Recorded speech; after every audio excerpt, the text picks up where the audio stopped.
Welcome to Just Men, a life-changing program that resonates hope as well as encouragement.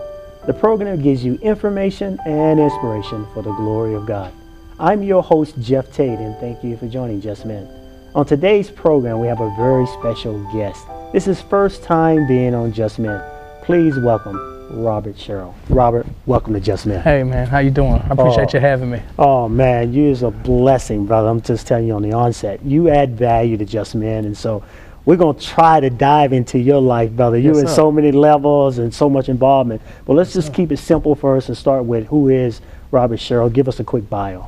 Robert Sherrill's 34-year-old native of Nashville, born and raised in North Nashville, from the Dodge City Projects. I don't know if people are familiar with that. It's a housing projects off of Clarksville Highway.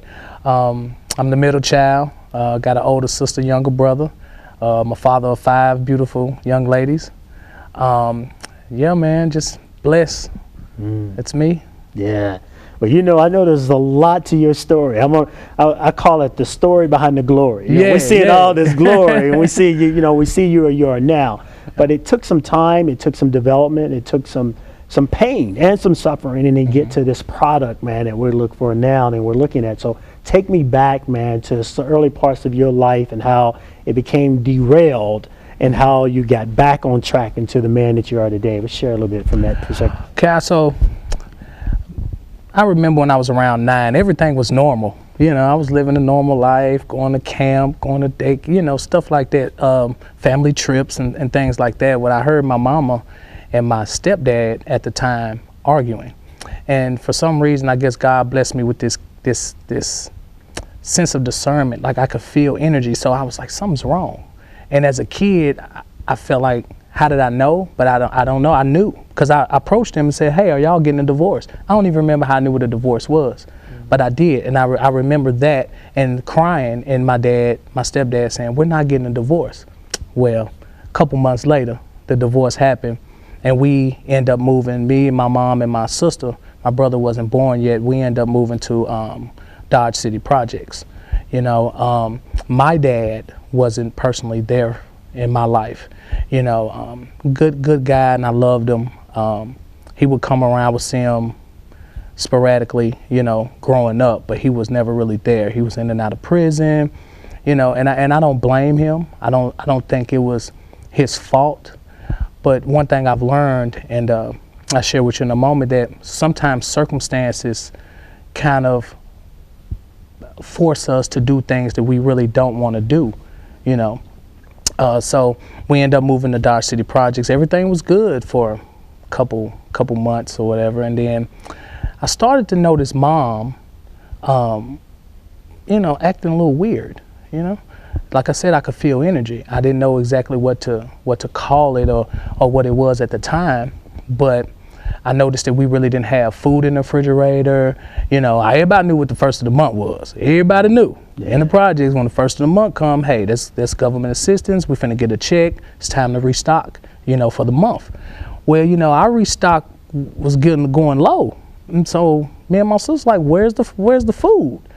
And so after a while, we kind of figured out Mom was taking the food stamps and selling them for crack cocaine, And at that point in time, we didn't know what crack was, but whatever it was, speaking from that space, I knew it was detrimental to us as a family at that time. After, let's say, a year or so of that going on, Mom started losing weight. We would wake up in the middle of the night, Mom wouldn't be in the house, stuff like that. And what we learned later on is that she was going to get high at neighbor's house and people she had met and stuff like that. And then me and my sister said, we need to find out what's going on. So we were inquisitive kids, kids these days. So I don't get mad at my girls when they're all inquisitive and wanting to know everything. I be like, oh, what now, Raven or Robin? Like, what do y'all want to know? They want to know everything. So I kind of get it because I was one of those kids, and I'm glad I was, because I started to search around the house, and we found the paraphernalia that you use to smoke crack, and once we found it, we approached Mama with it, like, what is this? And she lied and said, oh, it's not nothing. Why are y'all rambling? And we was like, well, well, this ain't right. What is this? You know, why is, you know, the food ain't in the house? And we kind of, and she cried and she was like, well, you know, mama's been going through a lot and I'm working on it and stuff like that. So, you know, and I love my mama to death, you know, the good and the bad and the ugly, because what I learned is that it's not always the people, you know, we battle with spirits and demonic, you know, spirits that get into us and cause us to do things that we're not supposed to do. You know, sometimes we're not strong. Everybody hasn't arrived, you know, to being a tip-top Christian. You know, it's a progression. It's progressive. So, and you know, and looking back, I understand that now, but then I didn't, because I was a kid. So at that point, you know, I'm you know, found out mom was on crack. I'm going to school. You know, mama's kind of neglecting us a little bit because she's taking money and getting high instead of buying us school clothes and things of that nature. So, you know, I'm going to school. I'm having to wash my stuff with my hands in the tub. You know, we don't have a washer and dryer in the projects at this time. And, you know, I'm going to school, and then like my birthdays and Christmas and things of that and like that, we would never get nothing. So I would have to go to school and people talk about me. So it was hard to focus on a teacher when I'm getting talked about because I ain't got the new sneakers or the new clothes and stuff like that. And I didn't know then how much that affected me because it played a role in who I was to become later, you know. And so going through that, but I was good at sports. So being good at sports kind of kept them up off me a little bit, you know, being good at sports, you know. So after that, going through that and that period of just rough. I was rebelling. I wasn't really doing good in school. I wasn't listening to teachers and stuff like that because it's hard to focus when you don't know what you're going to eat when you get home. Right. You know, it's hard to focus. I mean, we didn't even have basic things like toilet paper. We used to have to make toilet paper.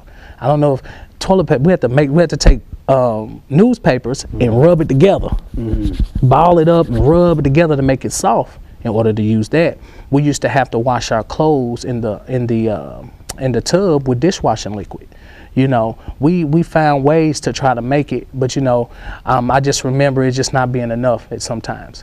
And so I remember 13 coming home from school and getting halfway to my parking lot and seeing our stuff on the side of the road, seeing all of our stuff on the side of the road. And I didn't know, I cried because I knew I couldn't go home. I didn't have a home to go to anymore, you know. And I remember leaving and crying and walking to my grandmother's house. She probably stayed 4 or 5 miles away. And I cried and I told myself, I ain't gonna never be broke again. I ain't gonna never be broke. When I grow up, I ain't gonna never be broke. Now I remember that vividly, and that's what I told myself. And so, of course, saying that to myself, now I gotta find a way to make money. So I get to my grandmother's house. Strangely enough, no one was there to pick me up once I seen our stuff set outside. So I went and just started shacking over my grandmother's house. You know, this is my mother's father's mother. Okay. So my great grandmother, whom I love dearly, God bless her soul, you know, she's deceased now. She passed a year or so ago.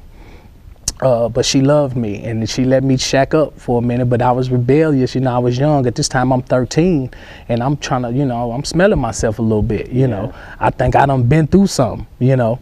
And so my cousin lived in the back of my grandmother's house. So she had sons my age. So I wanted to kind of hang back there with them. And my grandma let me. And I think that kind of begun my decline because we started, you know, wasn't going to school. Technically, I was been on my own since I was 13. I really stopped going to school and stuff like that. I only got a 9th grade education. I got my GED, but I have a 9th grade education. And I think the GED system, and just to go off real quick on a tangent, I think the GED system, they just push you through. You know, they give you enough to pass the test, you get a paper, and then you go on. But like I said, I had a 9th grade education. So I really wasn't going to school at 13. So then I started hanging in the streets, started smoking cigarettes, getting inquisitive about things. And I had cousins that stayed in a rough part of North Nashville. And I started to go hang out with them and found out that they were selling drugs. So I wanted, because I seen the money they was making, so I begged them. At first, them being my cousins, they used to swang at me and kick me and like, come on, you don't need to be around here, you know. Right, For a couple of times, all right, I don't need to be out here. But then I needed some money, you know, and so I begged them to teach me the game, teach me how to sell drugs. And finally they gave in and did. And, you know, with that being said, I started to learn the ins and outs of the game and how to actually cook it, how to buy it at wholesale, sell it retail, things of that nature.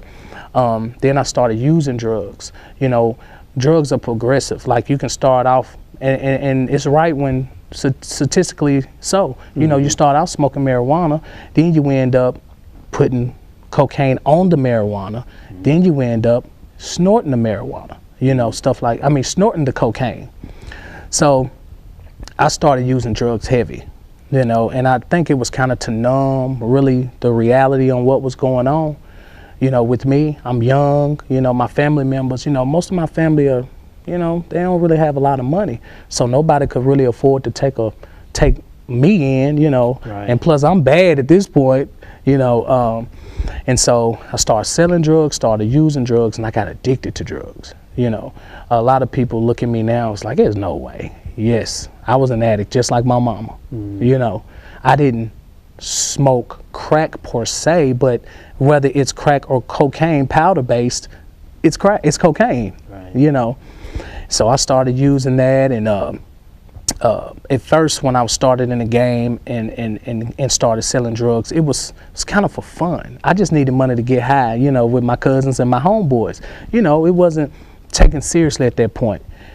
But you know, as I started going to jail, started going to group home, I think I've literally ran from every group home in Nashville. You know, every time I go to juvenile, it was like they'll call my mama or somebody to come and get me. Hey, we ain't leave him in there. He's out. Maybe y'all can help him. You know, and I understood I was bad. You know, and so they would put me in state's custody, and then they would ship you to a group home. You know, in Nashville, like Woodland Hills and places like that, Tennessee Preparatory School. And I ran from my Oasis Center. I was notorious for jumping out the window and running. Yeah. You know, just to get back to what I was used to, which was selling drugs, getting high, hanging out with my friends. So that went on for a period, a lot of years, you know. And what happened was I started to take the game serious, which I can say now it was a blessing because it changed my life later on. But me taking it serious brought upon me consequences that put it in perspective for me, like life-changing consequences. And so I got caught with a lot of kilos of cocaine, fast forwarding it, you know, in the game and stuff like that. So I got caught a lot of kilos of cocaine and ended up going to jail for 5 years in the federal penitentiary. And while I was there, I was like, I need to utilize my time. And so I was kind of confused about my religion. And because statistically 90% of Christians are biblically illiterate. And so, and I was one of them. Yes, we go to Big Mama's church. Yes, you know, well, we say the Lord's Prayer, but we really don't have that relationship with God, you know. And I wanted that because I always had that, because growing up, despite what I was doing, my aberrant behavior, I stayed in church. And my mama, two things my mama taught me: manners and to love God, you know. And so in jail, I was like, you know, I'm gonna utilize this time. And what really triggered that, because I was in a room with a Muslim, and I don't have anything against Islam or Muslims or nothing like that, but it's just that he kind of checked me on some things. You know, I thought I knew the Bible. You know, we all think we know it until we confronted with some hard questions, and I couldn't answer them, and it angered me. And I said, you know what, I'm finna embark on this. I got to know if this Jesus that I'm believing in is really real. Like, I want to know. You know, because they can hit you with some historical facts and stuff that you may not know nothing about or can elaborate on. And so I was like, you know what, that's what I'm gonna do. So when I got to the penitentiary, I met a man who became my mentor. His name was Michael Flemings. He's from Dallas, Texas, and smartest man I've ever met. Genius. He taught almost every class: financial management, business management, psychology of a man.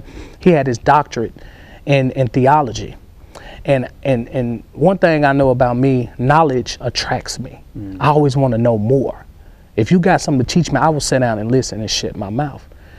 And he taught me that because, well, what happened was people would come to him and want him to help them, and they'll get to talking. So he'll sit there and look. And when they get done, he'll get up and walk off. And then they be like, whoa, where you going? He's like, you come to me, but you talking. You know, so he taught me to be quiet. You got to be quiet when you know something. When somebody's been where you trying to go, if you go to them for their help, you need to humble yourself and be quiet. And that's hard for us to do as people sometimes. But anyway, I embarked on this mission and I got hooked on the knowledge of it. All the stuff I learned about hermeneutics, about the difference of what happened after the Bible closed. You know, a lot of people don't know, you know, what happened when the canon ended. What happened? You know, who carried the torch? You know, the reformers like John Calvin, Martin Luther, these people who was willing to go, you know, lose their life for this Jesus that we know now. And so that just threw me. And then just to learn, you know, the different areas of theology and just to really dig deep. And what happened was my roots. That's what makes a tree strong. Your roots go deep and then they go out. And that's what happened with me and with Michael's help. So I enrolled in Nations University. It was a program, it was a school that allowed inmates to get degrees. And I ended up getting my bachelor's degree in religious studies. Wow, that's awesome. Yeah. I know that you laid a strong foundation, man, and just transformation in your life. And there's a process in our life where you take the words off the pages of the book. Many times people stay in the book and they love that Jesus is in the book and they love the relationship.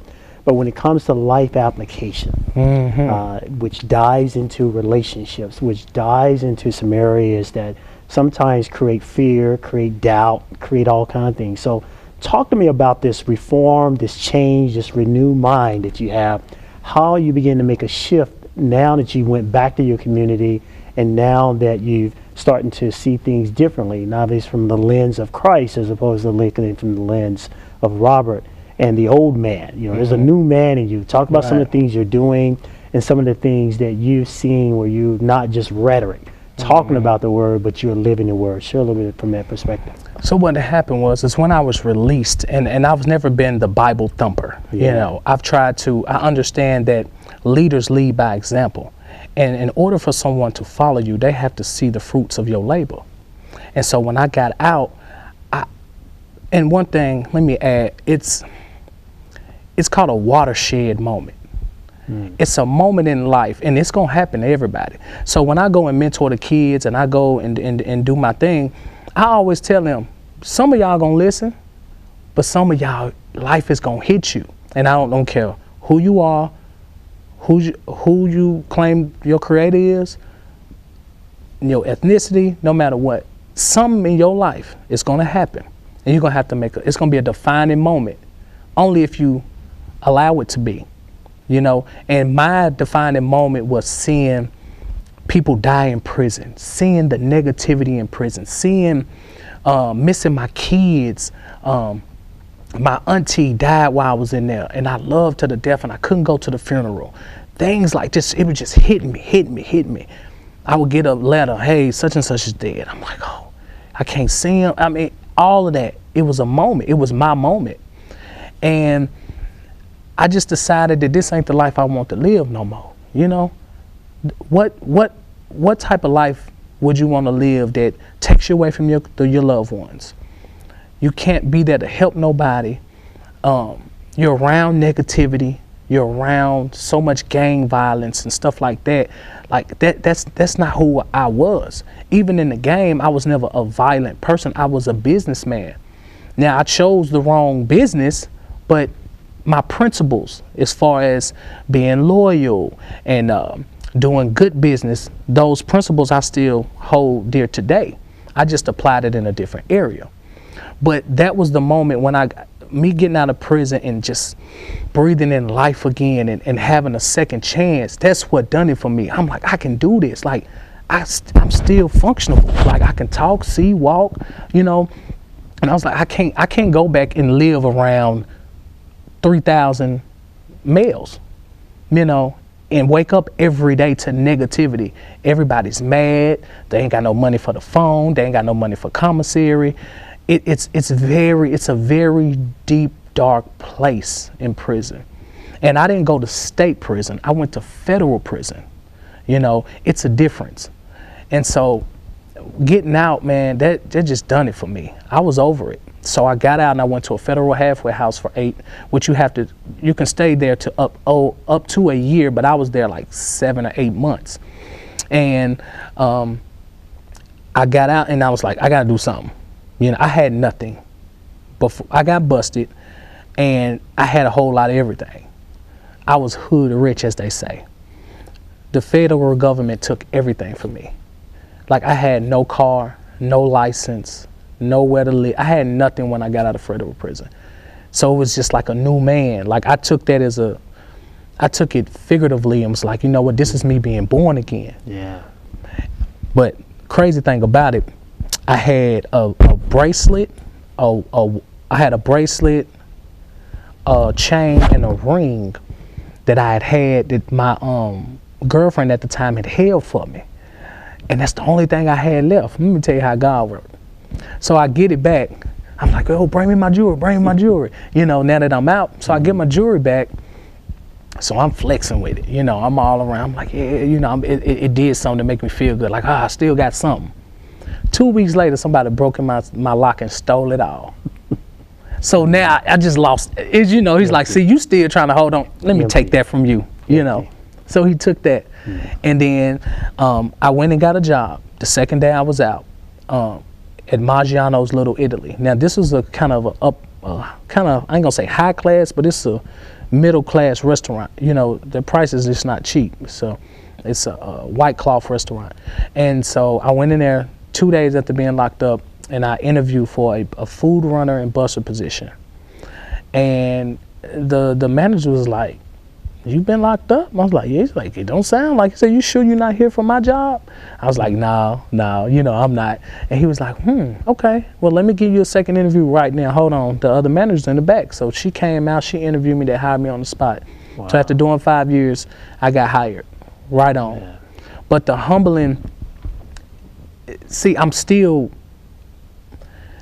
God is still molding me at this time. See, because he know I still got some things in me that I haven't let go of. So he took all the materialistic things. So now I'm like, all right, forget material stuff. Okay, you passed that test, Robert. But you still got pride in you. You know, you still got that pride. So let me show you how he broke me from that. So I'm in this restaurant and I'm busting tables. So in my head, Robert Sherrill's busting tables. So I did my job, but I dreaded it every day. And not only that, he would send people in there, people I knew from my heydays. And then when they sitting there chilling, jewelry on, they ordering big bottles of this, they got a nice girl next to them. So I come up to the table and they look and they be like, Robert? Like, yeah. Like, man, what you doing in here? Man, I'm working. You want some water and some bread? You see what I'm saying? And that went on. And he kept doing it. And what it did, it humbled me. It let me know I wasn't too good for this job. You know, it let me know that if you want to get your life back together, you're gonna have to go through some things. You're gonna have to suffer busting your butt but not getting the raise. You're gonna have to suffer people looking at you, talking about you, laughing behind your back because you busting tables and they going to jump in the bins and peeling out.